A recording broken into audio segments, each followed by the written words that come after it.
So alright guys, today we're going to be installing the oil cooler on our Project 944 here.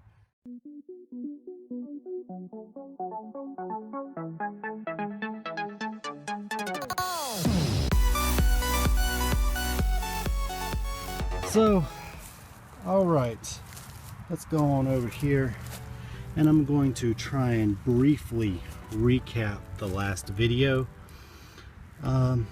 This here is the 5R early housing that I pulled out of this car, and you can see that there, and that's why you're not supposed to reuse the early housings. You're supposed to swap in a new housing. That's according to the workshop manual, and so that's what we're doing here. Here is the oil cooler that I pulled out of this car, and this has been serviced before because I believe, well, I'm going to tell you why I know it's been serviced before. These originally would have had red rubber O-rings and they're green, so it's been serviced before. And judging by this damage here, and I'm not going to reuse this, but judging by this damage, it wasn't done by a Porsche shop, because obviously a Porsche shop would have replaced the housing with the later housing and would have done this. They would have upgraded to the one-piece OPRV that is the replacement for this, but instead this car came with the wrong housing, a damaged oil cooler, and the three-piece OPRV, which you're not supposed to reuse this, and you're not supposed to reuse this. So today we're going to do it correctly. We're going to go to the 6R housing here that is flat there and uses a plastic spacer instead, and this oil cooler came out of an 87 924S, and you can see in the last video I've already replaced these O-rings here, so we're set to go.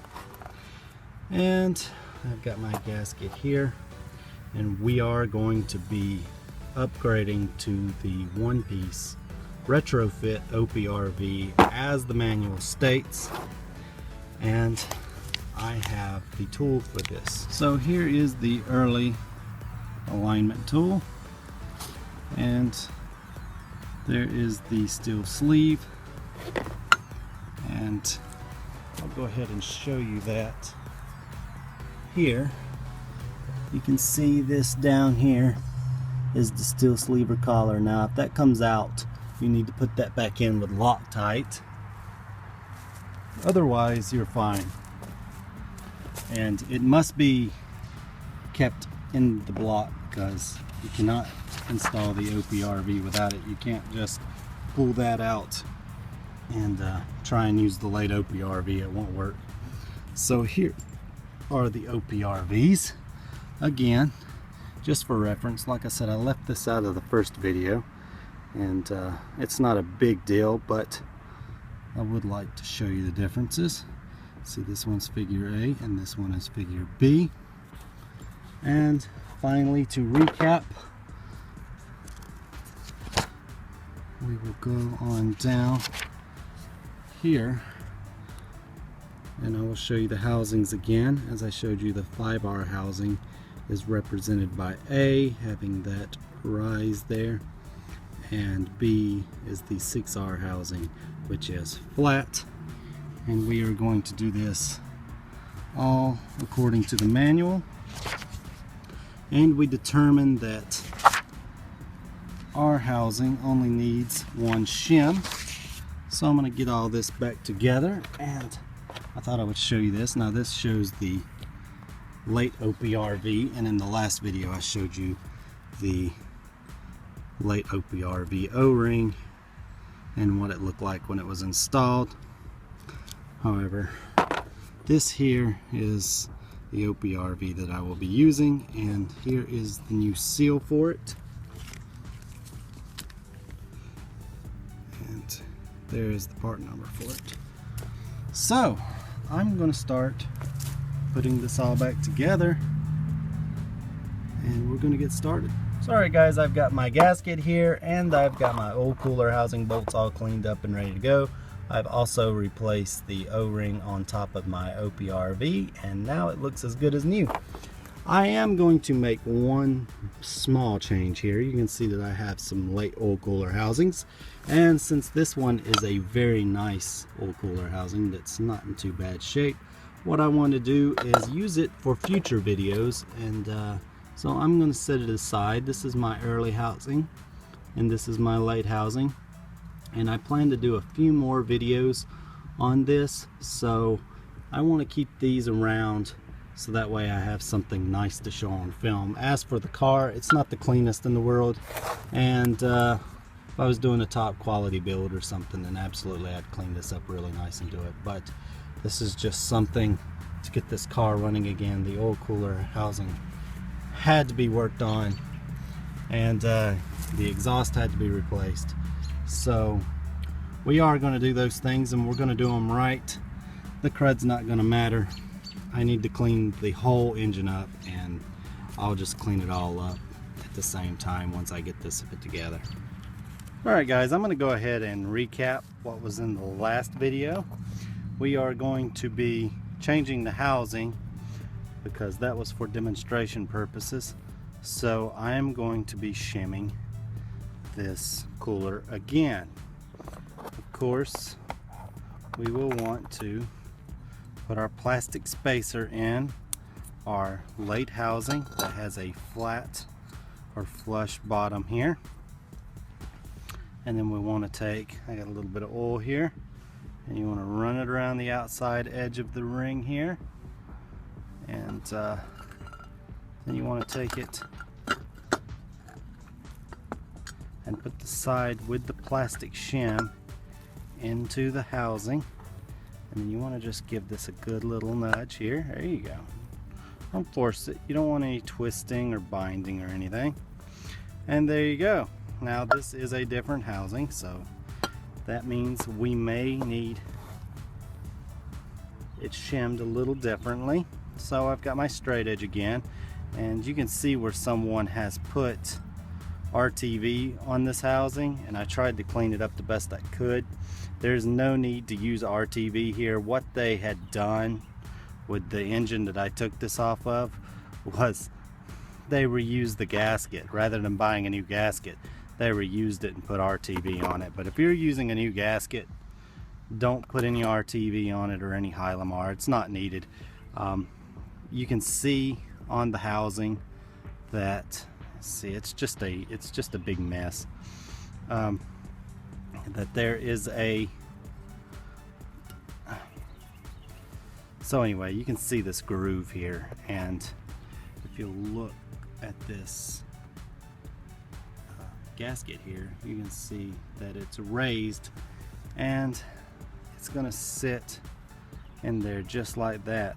So it sits right in that groove, and you're not going to have any leaks if you replace this gasket every time. So we're going to be measuring this boss here, and I don't have my feeler gauge with me, but I can see that I'm within 0.25. So I'm going to stick a shim on there, and you can see, yeah, I believe this has more to do with the cooler than it does the housing.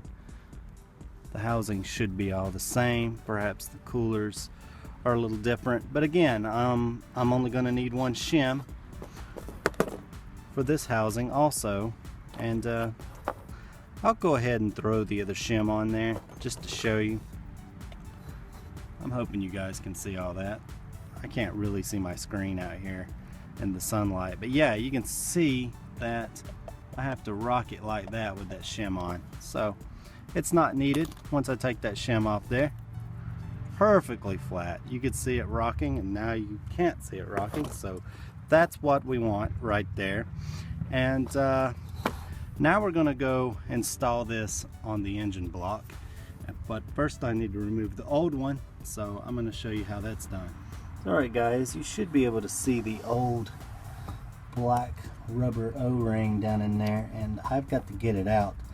So I've got my little tool there, and I just flipped it on out. It's down on the ground now. And very hard to do things with one hand, but I wanted you to have a front row seat to getting that out. And now I'm ready to put my new one in. But first, I have a little paper towel here with some degreaser on it, and what I'm going to do is I'm going to try and remove any loose dirt and grease on the outside where the gasket sealing surface is, because I don't want none of that nasty stuff getting on my new gasket. And there you go, we've got the little black O-ring out, and we now have a clean surface for our gasket. So now I'm going to take my new O-ring here, and I'm going to put some gloves on, and I've got some grease, and I'm just going to run a little bit of grease around the outside of it, and then that'll help hold it to the block until I can put the cooler housing on. Alright guys, I'm going to take a little bit of grease here, don't need a lot, and I want to run it a little bit around the outside, especially this outer edge here, because that's what's going to be really touching the block. Get a little bit on this face here and a little bit on the outside edge, and this isn't going to hurt anything when it gets into the coolant or anything. Just a very, very thin layer. It'll probably just stay on here and never go anywhere. I'm hoping that you'll be able to get an idea of what I'm doing, and I'm just going to insert it in there, and it's loose fitting, so the grease is going to keep it there, and I'll wipe my hands off, and then I'll pick up the camera and I'll show you.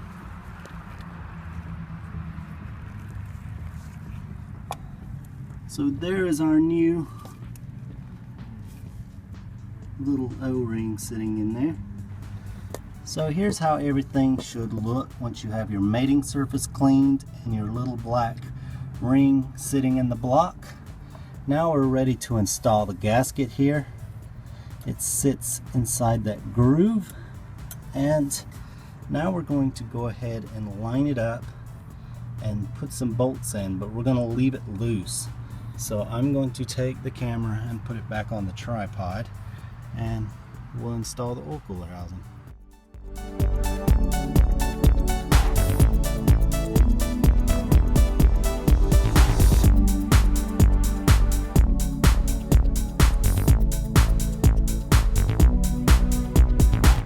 There you can see I have the top two bolts in, and if you come down here I also have the bottom two bolts in as well,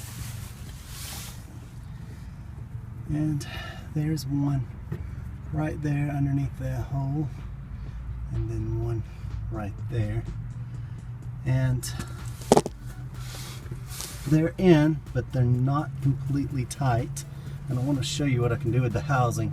I can rock the housing. I don't know if that comes through, but yeah, you can kind of see that I can move the housing despite all the bolts being in there. So what I'm going to do is I'm going to take my alignment tool now, and I'm going to stick it in the OPRV hole here, and I hope you guys can see that. Being kind of dark, it makes it very hard to see what's going on, but this is going to align my housing and make sure that once I go to put the OPRV in, nothing will bind.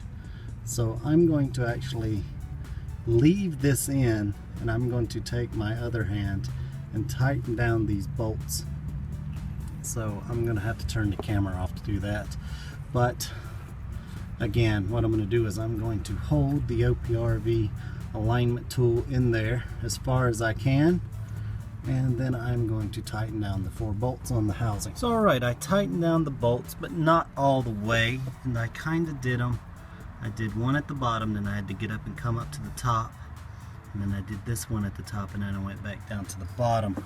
And what that's done is allowed me to make sure that everything's aligned properly, because if you tighten the bottom too, then you'll be pulling on the top of the housing and you'll have a gap at the top. So you want to make sure that you have at least one on the bottom done, and then come up and do the top. Now they're still not torqued down, and I'm not going to torque them down right now. I just want everything aligned. So they're pretty tight, but they're not torqued. And right now I can just take, I want to just let you hear something. That's my OPRV alignment tool sliding in and out. It is going all the way in, and I can slide it back out easily. So that is telling me that everything is in perfect alignment there. And it'll just roll right out in my hands there.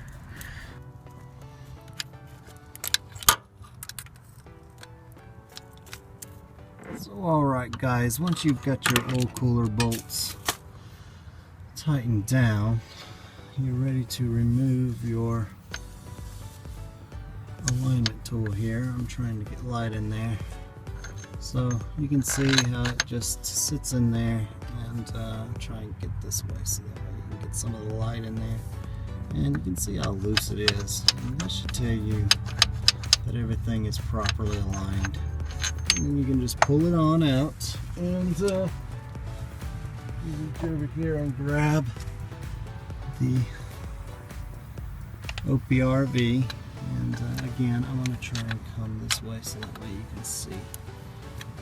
And what you want to do is you want to just thread this in by hand.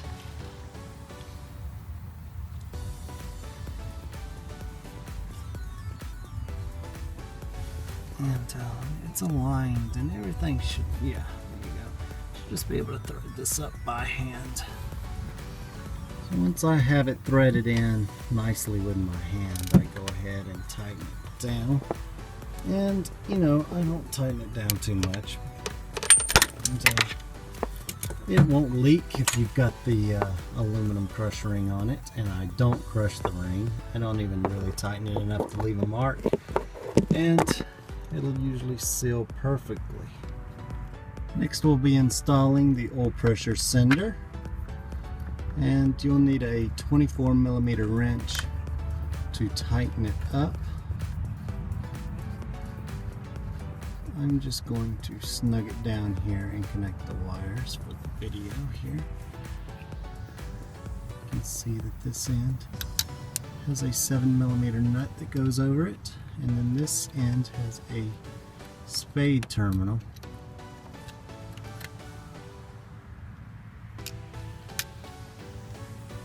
The 7mm nut in my hand here.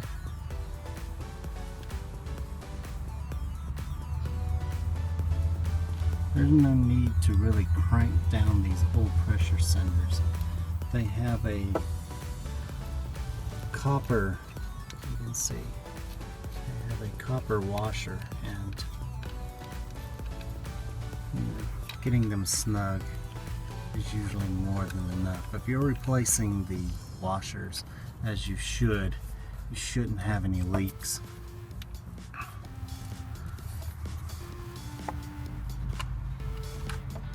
And the same goes with these nuts. I have a little 7mm socket, and it's got, let's see, you can see where it has a grip on it, and you can just tighten that down like that just with a socket, and that'll be tight enough. The inside of these things are hollow, and it really doesn't take much to break them. So, you know, just be careful. Then you can pull your boots back over your plugs, and I'll just come back with a wrench and snug this down later. So I've gone ahead and snugged down the oil pressure sender, and now I'm going to go ahead and replace the oil filter so that way I don't get any dirt down in there. This is just the oil filter that was already on this car. I'll change the oil as soon as I get everything back together. For now, I just want to keep stuff out of there, and that'll do the trick.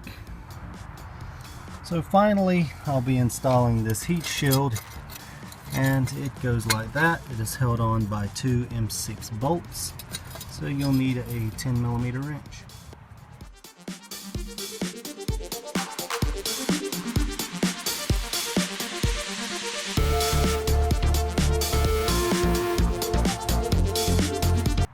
So alright guys, that's how you install your oil cooler. Now this car started out with an early housing, and we swapped it out with a later housing as the factory service manual says to do, and we used the plastic spacer and the supplied shims. Now this car had a damaged oil cooler because it had clearly been serviced before, and properly they should have changed the housing, but the O-rings had been changed. And since the cooler was damaged, I replaced the cooler, and it now has a nice new one. And moving on to the 3-piece OPRV that came with this car. That should have been replaced when all this was serviced, but it was not. It now has a very nice retrofit 1-piece unit, and this is how it is done correctly. So if you are working on an early car and you have the early housing and you have the 3-piece OPRV, you need to go ahead and change those out like we've done here. And I hope you guys enjoyed it, and we'll see you next time.